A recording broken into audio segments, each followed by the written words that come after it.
Good morning everybody students. आइए आज हम बात करते हैं चैप्टर 5 दैनिक जीवन में रसायन के बारे में। जैसा कि इसके बारे में पहले पढ़ा चुका हूँ आपको कि हमने उदाहरण लवणों के गुण और उनके अम्ल क्षार के गुण, उनके रासायनिक गुणों के बारे में पढ़ चुके हैं। और आज हम बात करते हैं अगले टॉपिक के अंदर हम बात करें इसी चैप्टर में कि पीएच स्केल क्या है। देखिए पीएच स्केल जो कि मैंने बनाया हुआ है आपके सामने यहाँ पर, हम यहाँ पर यदि बात करते हैं पीएच स्केल की तो कंडीशन ये है यहाँ पर कि पीएच स्केल यहाँ से यहाँ तक बना हुआ है। जैसा कि आपको पता है कि 0, 7 और 14 अंक यहाँ पर नंबर लिखे हुए हैं। हम बात करें यहाँ पर तो 0 से 14 तक पीएच स्केल पर नंबर लिखे होते हैं, यानी कि किसी भी पदार्थ किसी भी विलेन की 0 से लेकर 14 तक हम क्या कर सकते हैं, पीएच की सांद्रता ज्ञात कर सकते हैं। अब हम बात करें, जैसा कि यहाँ पे आपको दिखाई दे रहा है कंडीशन एरो का निशान है, अम्लीय प्रकृति बढ़ रही है। यानी कि हम ये कंडीशन करते हैं यहाँ पे कि यदि हम 7 से 0 की ओर जाते हैं तो अम्लीय प्रकृति क्या होती है, बढ़ती है। क्योंकि 7 से जैसे 0 की ओर जाएंगे तो अंक घटता, जैसे कि 7 से फिर 6.5, 5.5, 5, तो ऐसे करते करते जैसे कि 0 पे आ जाते हैं तो अम्लीय प्रकृति बढ़ जाती है, यानी कि प्रबल अम्ल की प्रकृति बढ़ जाती है।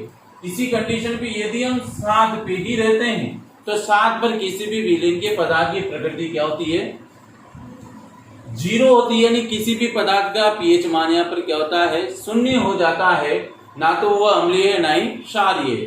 अगर हम यहाँ पे बात करें क्षारीय प्रकृति यानी 14 की ओर, 7 से 14 की ओर बढ़ते हैं तो फिर वहां पर क्या होता है, क्षारीय प्रकृति बढ़ती, यानी कि 14 की ओर बढ़ रहे हैं तो क्षारीय प्रकृति बढ़ती है। अब यहाँ पर हम बात करें, यहाँ लिखा हुआ H+ आयन, यहाँ पे लिखा हुआ है OH ऋण है, यानी कि हम यहाँ पे कहेंगे कि H+ आयन की सांद्रता में वृद्धि। यानी कि जैसे जैसे 7 से हम इसकी ओर आएंगे, इधर ये एरो का निशान इधर है तो यहाँ पे H+ आयन की सांद्रता में क्या होगी, वृद्धि होगी। और इधर हम जाते हैं 14 की ओर तो H+ आयन की सांद्रता में क्या हो जाएगी, कमी हो जाएगी। क्यों? क्योंकि H+ आयन का मतलब यहाँ पे हाइड्रोजन आयन की सांद्रता जब 7 से 0 की ओर जाती है तो सांद्रता बढ़ती है, और जब 7 से 14 की ओर जाती है तो यहाँ पे H+ आयन की सांद्रता में कमी होती है और OH ऋण आयन यानी हाइड्रोक्सिल ऋण आयन की सांद्रता में वृद्धि और H+ आयन की सांद्रता में कमी। और ये इसका हम उल्टा करते हैं, अगर हम 14 से 0 की ओर जाते हैं या 7 से 0 की ओर जाते हैं तो H+ आयन की सांद्रता में तो वृद्धि होती है और OH ऋण आयन की सांद्रता में कमी हो जाती है। तो ये कंडीशन है, ये आपके पीएच स्केल। अब हम बात करते हैं ये पीएच स्केल के बारे में आपने समझा। अब यहाँ पे बात करें कि पीएच स्केल क्या है, तो हम यहाँ पे डेफिनेशन के अकॉर्डिंग समझ लेते हैं। हाइड्रोजन आयनों की सांद्रता का ऋणात्मक लॉगरिथम यानी जिसको हम कहते हैं लघु गुणक क्या कहलाएगा, पीएच स्केल कहलाता है, पीएच कहलाता है। और तथा पीएच का मान कितना होता है आपके, पीएच log 10 धन आयन, हाइड्रोजन धन आयन इसका मान होता है। इसका क्या है, फॉर्मूला है किसका, पीएच का मान निम्न प्रकार ज्ञात किया जा सकता है। इस सूत्र के माध्यम से हम किसी भी पदार्थ का पीएच ज्ञात कर सकते हैं। तो पीएच बराबर log 10 हाइड्रोजन धन आयन, ये इसका मान होता है। और हाइड्रोजन आयनों की सांद्रता के ऋणात्मक लॉगरिथम लघु गुणक पीएच कहलाता है। ठीक है, तो ये आपको समझ में आ गया होगा। अब हम बात करते हैं अगला क्वेश्चन जो है, मैंने क्वेश्चन बनाए हुए हैं आपको समझाने के लिए। हाइड्रोजन आयन की सांद्रता का विलेन की प्रकृति पर प्रभाव पड़ता है। हाइड्रोजन आयन की सांद्रता का विलेन की प्रकृति पर क्या प्रभाव पड़ता है, यानी जब हाइड्रोजन की सांद्रता कम या अधिक होती है तो विलेन कैसा होता है या उसकी कंडीशन क्या होती है। तो देखिए H+ आयनों की सांद्रता का मान जितना अधिक होगा पीएच का मान उतना ही कम होगा। क्यों?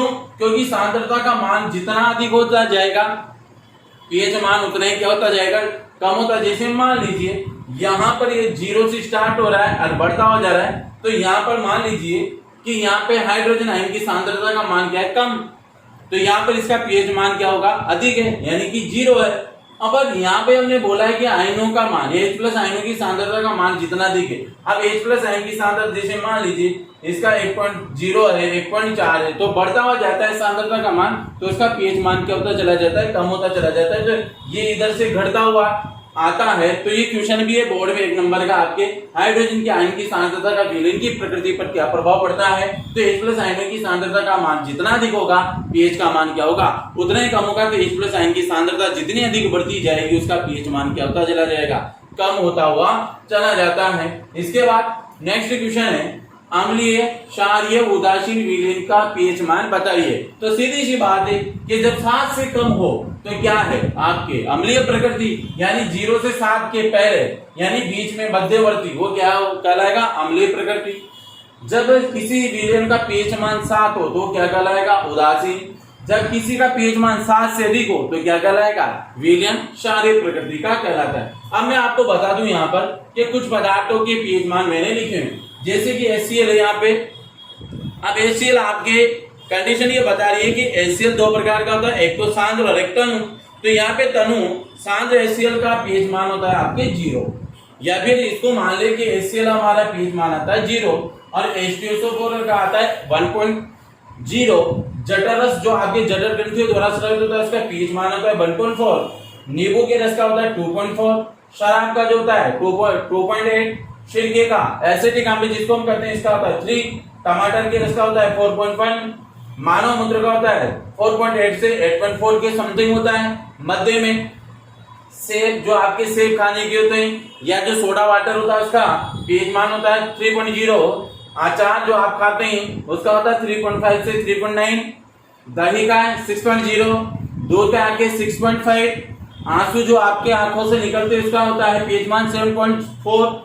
रक्त का pH मान भी 7.4 होता है। लार जो आपके मुंह के अंदर होती है एमाइलेज एंजाइम के द्वारा 6.5 से 7.5 के समथिंग होती है। जल का pH मान होता है यानी कि इसकी प्रकृति होती है पूर्णतः शुद्ध जल। शुद्ध जल यानी प्योर वाटर का होता है आपका 7 यानी उदासीन है। अंडे का होता है आपके 7.8, कोल्ड ड्रिंक्स का होता है 2.52, मिल्क ऑफ मैग्नीशियम यानी मैग्नीशियम हाइड्रोक्साइड का 10.5, तनु NaOH यानी सोडियम, तनु सोडियम हाइड्रोक्साइड का होता है 13.5, सांद्र NaOH यानी सोडियम हाइड्रोक्साइड सांद्र है तो इसका होता है 14। इस प्रकार से कुछ मैंने आपको बताए हुए हैं। यहाँ पर कुछ पदार्थों के pH मान है जो कि आपको समझ में आएंगे। तो आज हमने बात की pH स्केल के बारे में। दोबारा फिर दोहराता हूँ कि 0 से 14 तक pH स्केल पर अंक होते हैं। अगर इसकी विशेषताओं के बारे में बात करें तो pH स्केल पर 0 से 14 तक अंक लिखे होते हैं क्योंकि यह बराबर भागों में बटा होता है। अगर यहाँ से हम बात करें तो इस प्रकार से इसमें अंक विभाजित रहते हैं और इन पे नंबर लिखे होते हैं जिसके द्वारा हम अंकित कर देते हैं कि 0 से 14 तक इस पे अंक लिखे जाते हैं। बराबर भागों में डिवाइडेड रहता है।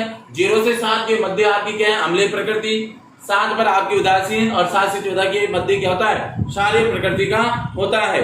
तो यहाँ पे एक pH स्केल के द्वारा किसी भी पदार्थ का हम pH ज्ञात कर सकते हैं। और जैसे आप 7 से 0 की ओर जाओगे तो अम्लीय प्रकृति बढ़ेगी, 7 से 14 की ओर जाओगे तो उदासीन क्षारीय प्रकृति बढ़ती है। इस प्रकार से आपको समझ में आया होगा।